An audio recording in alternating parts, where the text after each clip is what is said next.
Os álbuns aqui mencionados não são de minha escolha. Fiz uma pesquisa básica na internet digitando Best Metal Albums of All Time.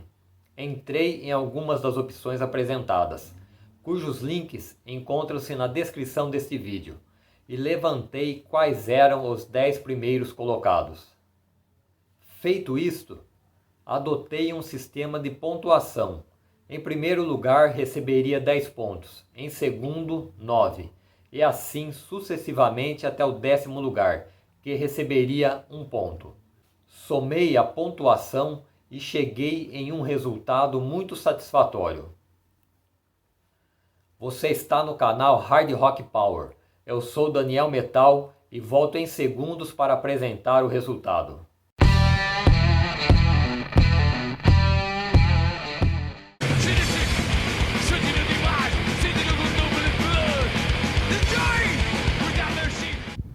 Em quinto lugar, somando 18 pontos, Slayer com Raining Blood.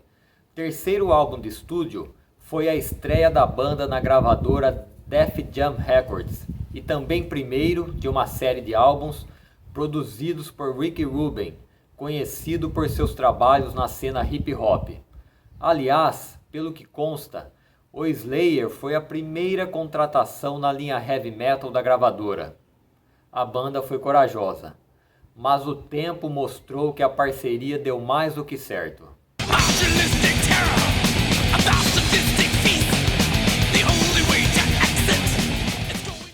Raining Blood é extremamente rápido, sendo tocado em média a 220 batidas por minuto, o que resultou num álbum de curta duração, aproximadamente 29 minutos, o que caberia em um único lado de uma fita cassete, algo que a banda foi perceber apenas quando estava finalizando as mixagens.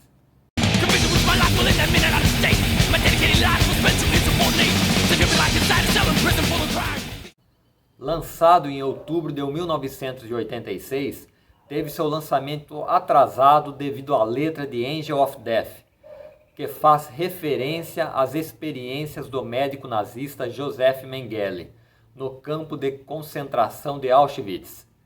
Mas a banda se aproveitou desta publicidade, entre aspas, e até adotou o símbolo do Terceiro Reich em seu logo. Um pouco disfarçado, mas adotou.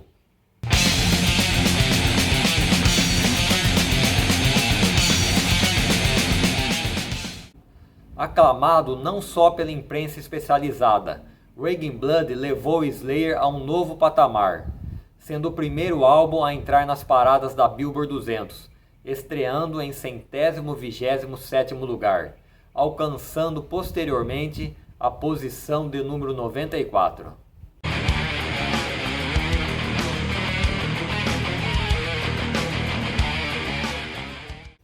As canções Raining Blood e Angel of Death foram praticamente permanentes em todo o show da banda, e o álbum foi tocado na íntegra em 2004, numa tour batizada de Still Raining, cuja apoteose se dá na execução de Raining Blood, onde a banda é coberta por uma chuva de sangue.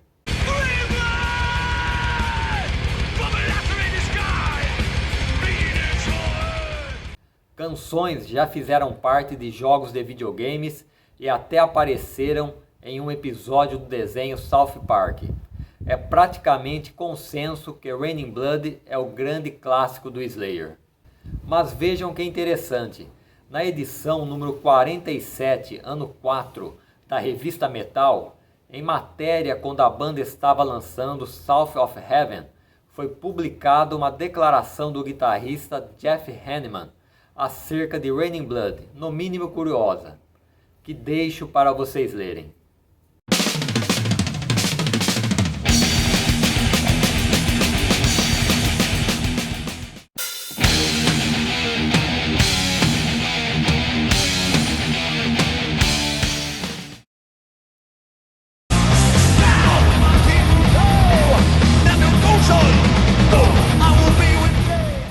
Em quarto lugar, somando também 18 pontos, Metallica, Ride the Lightning, lançado em julho de 1984.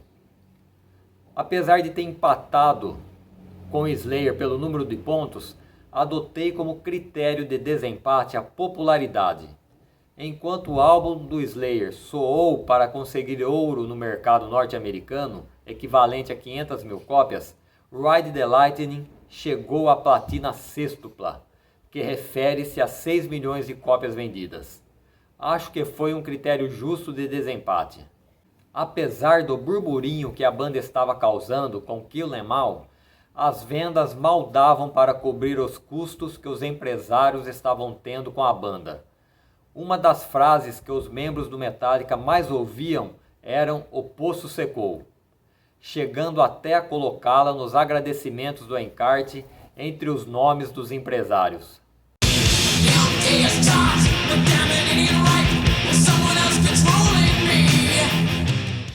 O apoio necessário veio de outro continente, de uma gravadora independente do Reino Unido, Music for Nations, que já havia lançado Kill 'Em All por lá.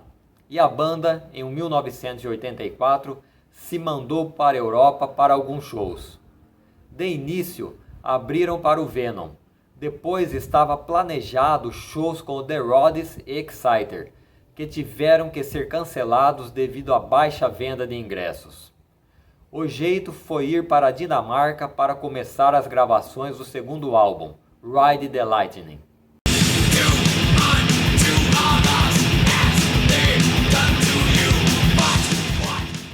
Para o produtor Flemming Rasmussen, Kill 'Em All apresentava dois pontos fracos mais evidentes. Os vocais de James, que segundo o produtor foram duplicados em Ride, para que soassem bem e James se sentisse mais confiante, e a bateria de Lars, que era visto como incapaz, lembrando que ele aprendeu a tocar bateria no Metallica. O produtor, junto com Rode de bateria, explicaram para Lars sobre os tempos do compasso na bateria, etc e tal. Problemas resolvidos, partiram para a gravação.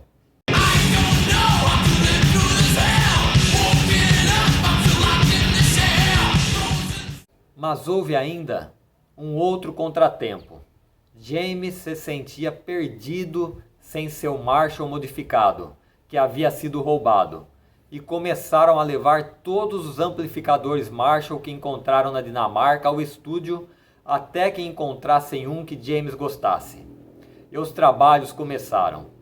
Por sorte do produtor, devido ao tempo gasto acertando a guitarra e a bateria, a maioria das músicas que comporiam Ride the Lightning já estavam compostas e ensaiadas, inclusive com sobras ainda da fase com Dave Mustaine, que leva crédito na faixa título e na instrumental The Call of Cthulhu. Os trabalhos no estúdio começavam às 7 da noite, indo até às 4 ou 5 da manhã.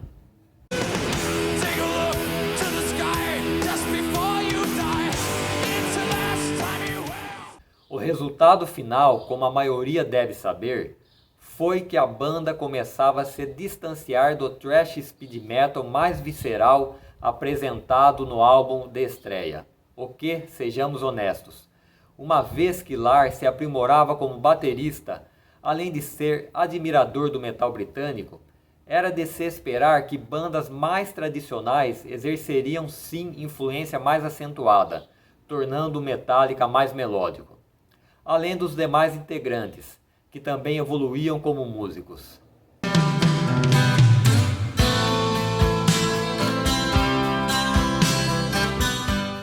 O lançamento na Europa teve uma repercussão melhor que nos Estados Unidos, ao menos em um primeiro momento, até que a gravadora Elektra entrou na jogada e a banda passou a ser empresariada pela Kill Prime, empresa que estava em alta pelo trabalho efetuado com o Def Leppard.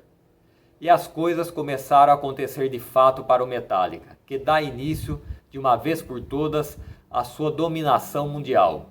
E o resto é história.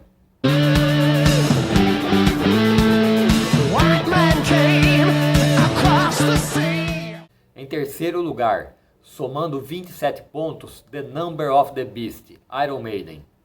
Os excessos do vocalista Paul Di'Anno já estavam preocupando Steve Harris, que os via como prejudiciais à ascensão do Iron Maiden e a decisão de substituí-lo já estava tomada. Bruce Dickinson, então na banda Samson, foi abordado pelo empresário do Maiden no Reading Festival, dizendo que estava oferecendo a ele uma chance de fazer um teste para o Iron Maiden. E Dickinson respondeu todo antipático que a vaga já era dele. Para o teste, tinha que aprender 4 músicas, mas como Maiden tinha só 2 álbuns lançados, aprendeu todas.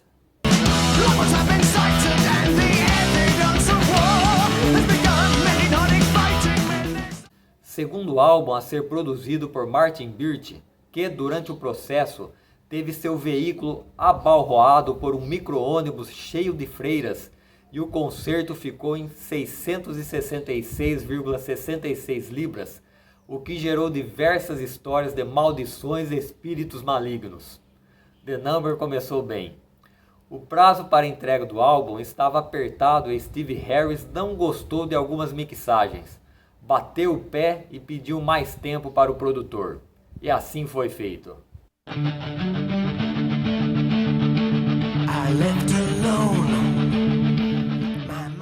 The Number of the Beast foi o ponto de virada. Lançado em março de 1982, foi direto para o primeiro lugar das paradas do Reino Unido. Nos Estados Unidos, foram acusados de serem adoradores do demônio, o que só serviu para atrair mais atenção para o álbum, primeiro a receber disco de ouro por lá.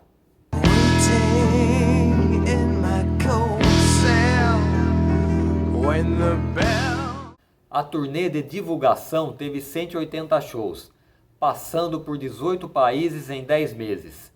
Bruce e Steve se estranharam bastante no palco, sendo que este último até cogitou em dar as contas para o vocalista. No final da tour, todos já eram jovens ricos. Mas foi também durante a turnê que os excessos do baterista Cliff Burr passaram, da mesma forma ocorrida com Paul Di'Anno, a preocupar Steve Harris, sendo substituído por Nico McBrain.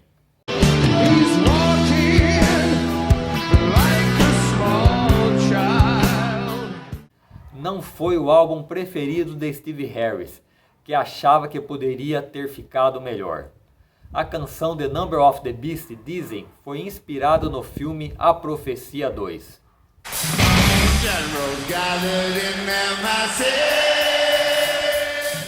Somando 32 pontos, o Black Sabbath vem em segundo lugar com o álbum Paranoid. Tudo parece ter acontecido de forma relativamente fácil e rápido para o Black Sabbath, que já eram rockstars com o lançamento de seu primeiro álbum em fevereiro de 1970, mesmo ano em que Paranoid foi lançado, mas no mês de setembro. O processo foi facilitado, pois algumas canções já existiam, como War Pigs, que seria o título do álbum, mudado para Paranoid por causa do teor anti-guerra, que poderia prejudicar o álbum nos Estados Unidos devido à guerra do Vietnã.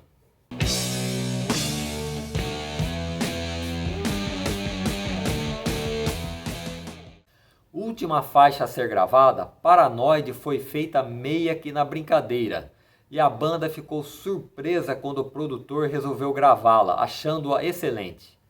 O baixista Geezer Butler era o que mais se opunha à faixa, que dizia ser muito parecida com Communication Breakdown, do Led Zeppelin. No final das contas, Paranoid, a música, acabou se tornando o único single do Sabbath a chegar às paradas, além de ser um hino indispensável às apresentações tanto da banda quanto da carreira solo de Ozzy.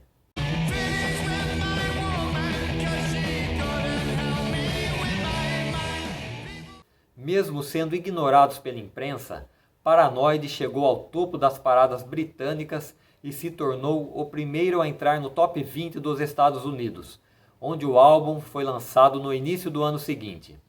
A arte gráfica é bem sem graça, ainda mais considerando que tinha sido feita baseada na música War Pigs, que, como mencionado, seria o título do álbum.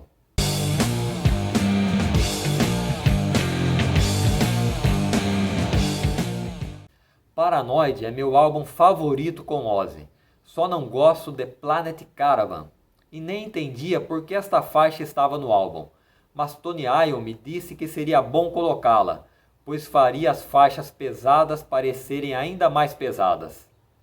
Não sei se concordo com ele.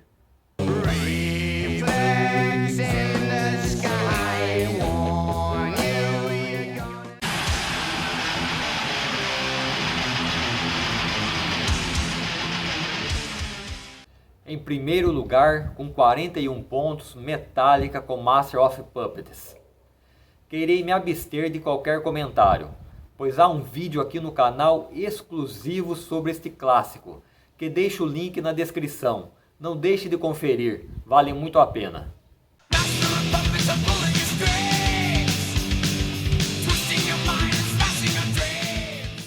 E é isso aí, pessoal. Achei que o resultado foi muito satisfatório. E, independente de eu concordar ou não, são álbuns clássicos das referidas bandas que merecem sim estar em lista de melhores de todos os tempos. Dê seu apoio inscrevendo-se no canal, não custa nada. E até a próxima.